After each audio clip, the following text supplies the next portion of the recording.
Okay, so we just ended up getting back into town, so we're gonna see how this does. It happens to be Sunday and there's a church here, and I'm also sharing a suite with the barber, so we're actually really good friends. So we'll see how this thing is gonna go. I may have to speed it up or mute the video or something, so I don't want it to be too loud. So hang on, let's see.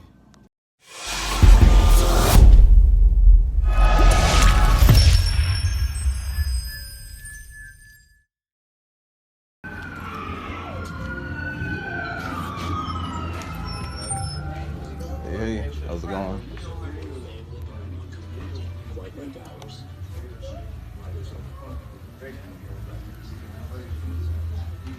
Hey.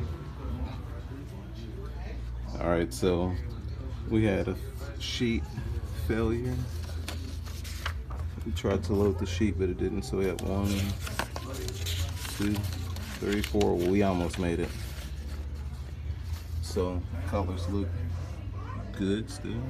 I'm pretty sure the white ink has already started to separate, and so I'll keep this video going, but I'll probably mute it or fast forward it. We'll do just a quick maintenance that I'll show you guys, and then we'll see what kind of prints we get coming back fresh after 7 days. Computer never died. This is a like a PC cleaner, but it's still here, still running the prints. So I was both right and wrong, so we'll see how this goes. Okay, yeah, so the paper here. Okay, yeah, so that's what happened. Got a feed error. So those are things that you can't foresee. So let's see if I can force it to feed. Okay, that's a good one.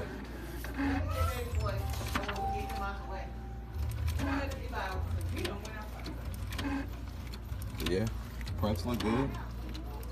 Now I don't know about the white, but we'll see here in a second. So what I said, we have 4, and then I just printed 1, so the next one should be the last one. And I think we already had 5.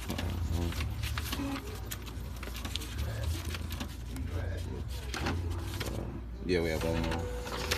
Let's see. Okay, that one faded. So after this one, that should be the last nozzle test.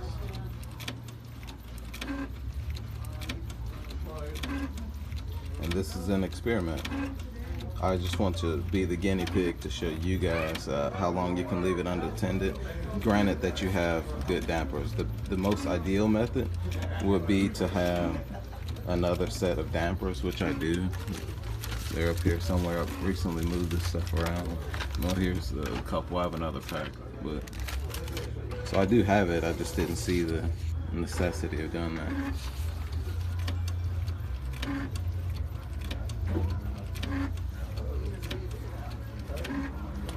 Oh, okay, I had these to print every day at 10, so we actually have 8 because it's 10:03, so it's trying to send the last one over.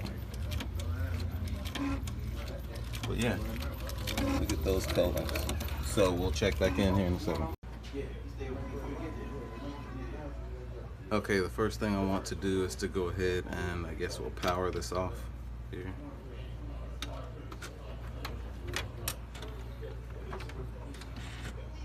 And I'm going to take these white dampers and take them out, shake them up, and then we will extract a little bit of ink from the inlets. Most people don't do this, but I'm telling you, this is the best way I found to do it, to keep the sediment, you know, when the ink separates, to keep that out of your inlets, because when you're doing a waterfall, you know, pushing solution through the print head, you're actually pushing those particulates further in, and I'll show you what I'm talking about with the paper towel.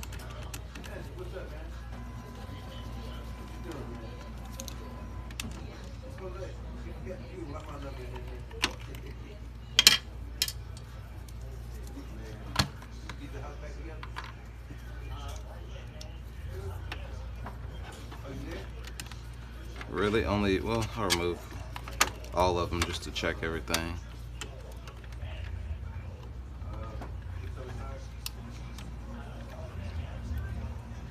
You know, I probably need to go ahead and add some inks to it.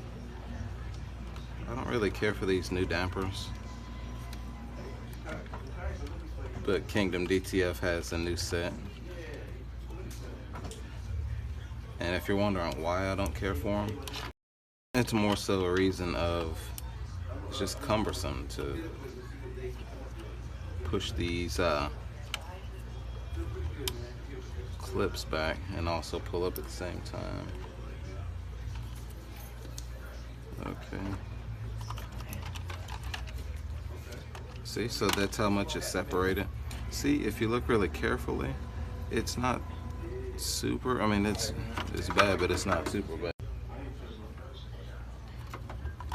Okay, so it's bad, but if you look at that, it's separated, but it's not too crazy to where printing, let's say if I were running cleaning cycles, that would be a problem, but we were just sending purge sheets, so there's still ink there. It's not totally separated. See? And see, I have good dampers, so I really wouldn't even need to reprime these. So this one probably so.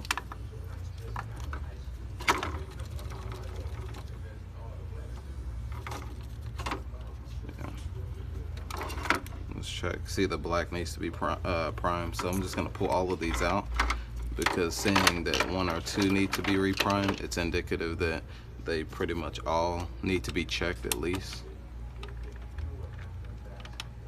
Yeah, see, I don't really like these new ones. It's pretty good, but I'll reprime it anyway. Okay, now this is the area we want to be certain that we syringe up. You want to plunge it up, but I'll show you how to do that.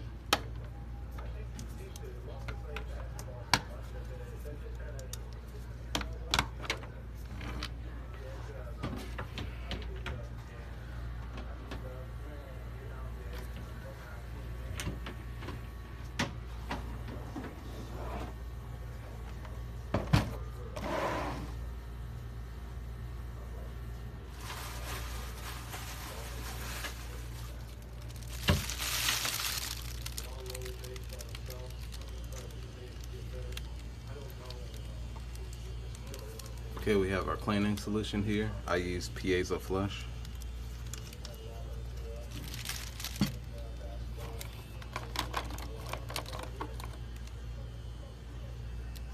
Okay, now this looks like magenta, but it's really a cleaning solution here. And so I'm not too worried. This is for the sake of the video. I'm not really worried about contaminating it, but you want to draw up just a little bit of cleaning solution here, and you want to have one of these tubes and make sure you get a good suction on that.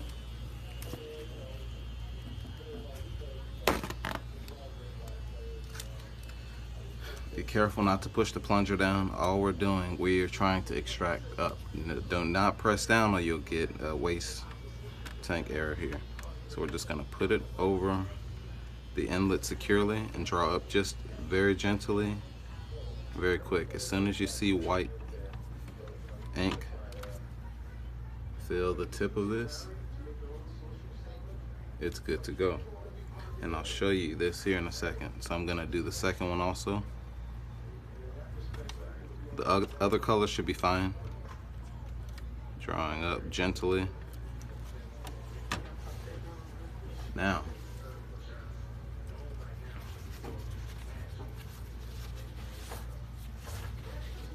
show you this. Now it's a white towel, so it may not be very clear, but you should be able to see these particulates. I'm all about facts, so I'm not just gonna do something and just make it to where you put your printing situation in danger. So look at this. I don't know if you could see those white specks, but those are what we call particulates. So when the ink settles, that's pushing down into the inlets. So if you think of pushing those particulates further into your print head.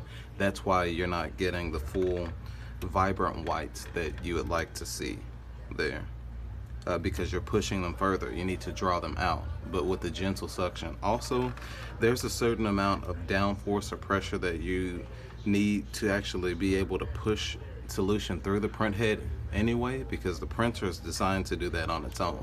So when you go pushing solution through to your print head, you can actually do more harm than if you were to put a reverse suction on it, really gentle. But again, these are particulates. I don't know if you could see that the first time, but these little bitty pieces of white are the reason your whites aren't vibrant on these converted printers. So I'm gonna go ahead and clean up some of this. This wouldn't be on the print anyway, because we're gonna do maybe 2 or 3 head cleanings, and then we should be good to go.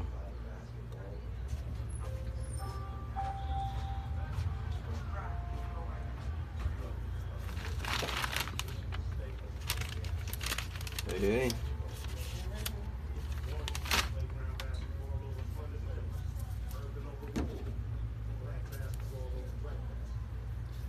And if you can't quite afford the piezo flush, I'm going to use this.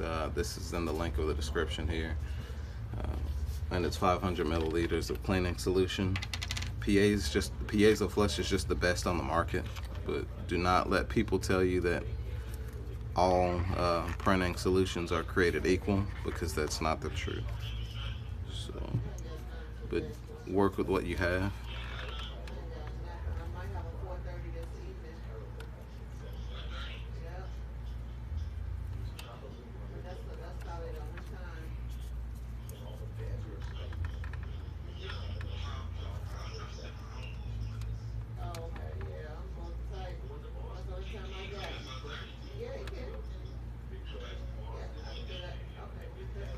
And look at this gunk here.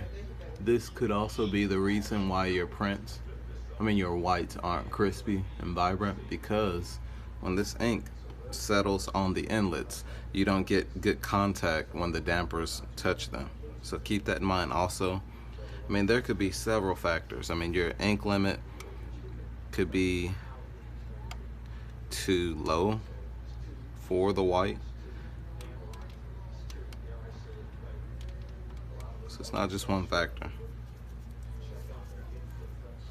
And so now, you see, you might have 2 things against you. So you might have the particulates and the ink gunk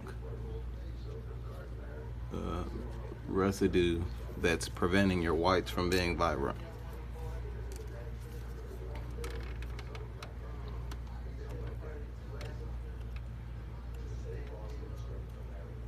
And it doesn't have to be perfect. Man, as I do these videos, I'm starting to feel like the printing Bob Ross or something.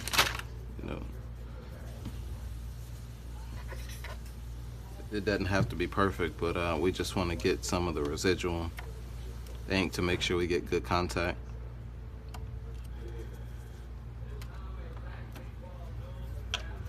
All right, we'll reprime these. I'll speed this up. We'll reprime these dampers.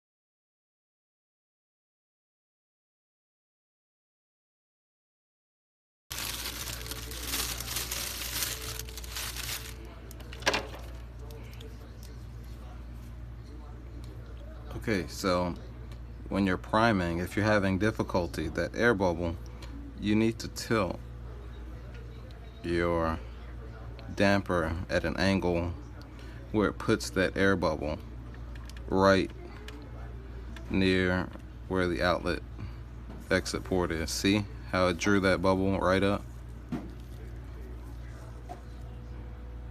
And you can feel the resistance loosen up a little bit. So that's ready. It's just a side tip. Okay, let me speed this up.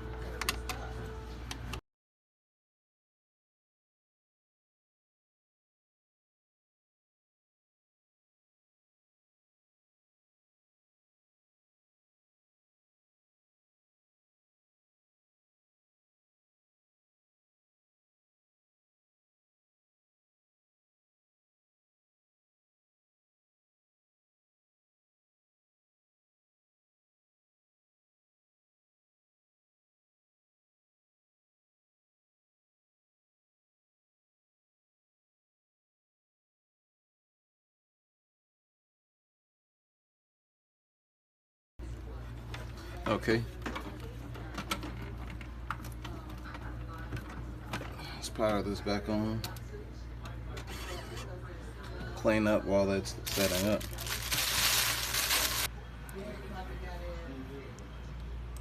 Okay, so we're now in the WIC, or the WIC reset utility here. This isn't just for sending over the, clearing the waste tank. This is a pretty useful tool for actually sending data over to your printer. So we were recently working with the 7620, so I'm going to switch over to the L1800 here. I want to do a normal cleaning just with the inks. We're not doing any solution. We already did the maintenance that we needed to do on the white. So for we don't want to do an ink charge. This is for initialization, or if you wanted it to try to purge or to prime your carts, which we did that manually. No need to waste ink there. No need to use do a nozzle test just yet. We're just going to focus on the cleaning. So we're sending the command over to the L1800 now. It's just sending us just a warning. But we're using a waste tank with the converted Epson, so it really won't matter.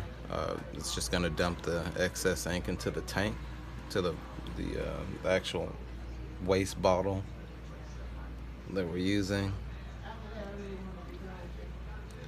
I should probably do 3 cleanings just for good measure, but we're going to go ahead and load up Acro 10 here, Acro Rip 10.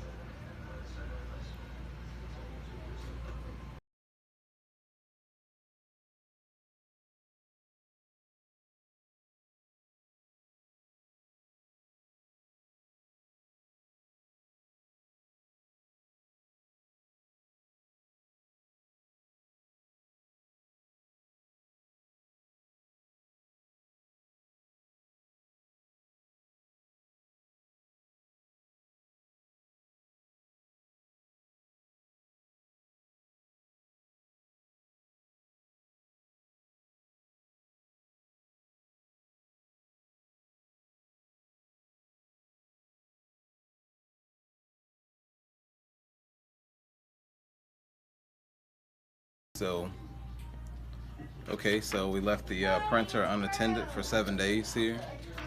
Did minimal maintenance, fired it right back up. We still have crispy whites. So I wouldn't recommend anyone to do this with their printer. I am drawing on my source of over 10 years printing experience in doing this. But I just want to let you guys know that, you can leave the printer unattended given certain circumstances. I run maintenance every 2 to 3 days on my printer, and so I also know what it takes to get it running back into operable order. So I hope you got a glimpse into that process and reviving the printer again. I don't want to run solution through my printer unless it's necessary. I run enough through it doing the maintenance that I do every 2 or 3 days, and I'll probably go ahead and do a full size A3 sheet now that I'm thinking about it. So let me do that real quick for the people that say, okay, you printed that little bit, but what about your second print or your third print? So let's do that real quick, and then I'll end this video, and we'll look forward to putting out more content. Let me know if I missed anything. Again, this isn't the best method. I'm not claiming to be a guru or anything like that. These are just my experiences, and I hope that you guys can draw from my videos as well as other people's videos, so that you can make a distinction between I don't want what's necessary and unnecessary. So you can leave it for a couple of days. Just make sure you do your routine maintenance. I did mention in the previous video that I would just run a nozzle check. That's not true. So I like to correct myself as well. For the person, I can't remember your name, but for the person that was worried about certain things not lining up perfectly, you were right and I was wrong. I can admit that. So we were supposed to print 7 purge sheets, but we ended up printing, I believe, 4, and that happened when the paper wouldn't feed. So if you're relying on that for more than a couple of days, I would say to really test your printer's feed rate and make sure that feed rate is 100%, or you may possibly end up with some issues later on down the road. Let's get this last A3 size sheet printed, and then we'll see where we're at.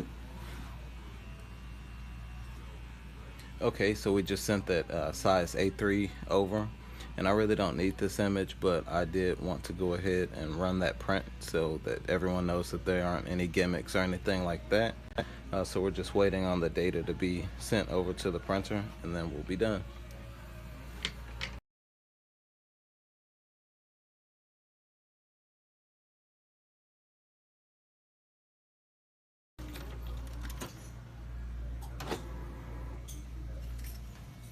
Okay.